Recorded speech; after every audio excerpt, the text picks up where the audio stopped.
নোয়াখালীর সুবর্ণচরে বাংলাদেশ জামায়াতে ইসলামীর ৬ নং চরামানুল্লাহ ইউনিয়ন শাখার আয়োজনে কর্মী সম্মেলন ও একই ইউনিয়নের জন্য ২০২৫-২৬ সেশনের নতুন কমিটি গঠন করা হয়েছে।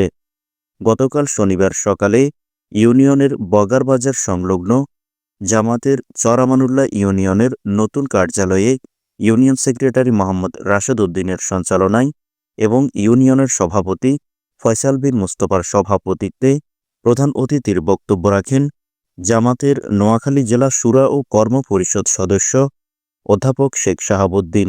বিশেষ অতিথির বক্তব্য রাখেন জেলা ওলামা বিভাগের সভাপতি নাজমুল ইসলাম শামীম, সুবর্ণচর উপজেলা জামায়াতের আমির মাওলানা জামাল উদ্দিন, চর আমানুল্লাহ ইউনিয়ন জামায়াতের সহসভাপতি মাওলানা সাইদুল হক সহ আরও অনেকে।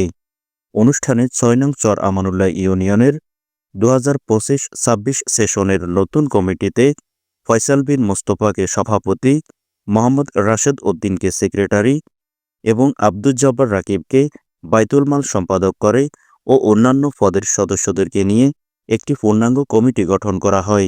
ইউনিয়ন কমিটির পাশাপাশি ইউনিয়নের আওতায় সকল ওয়ার্ডসমূহের কমিটিও গঠন করা হয়েছে।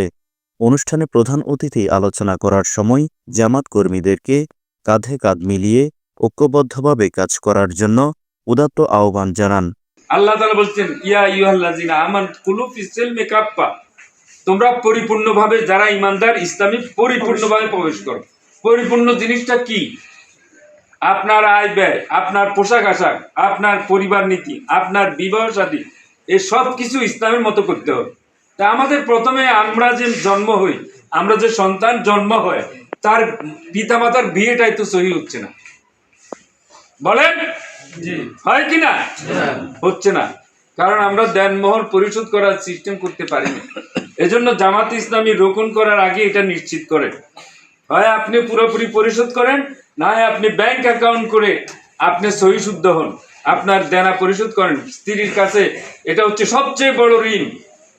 ঋণ নিয়ে কবরের নিচে গেলে কোনো হিসাব আছে? বাঁচার কোনো উপায় আসেনি, দেওয়া কেউ সেটা শোধ করতে পারবে না। আমি একটা এক্সাম্পল দিয়ে বললাম।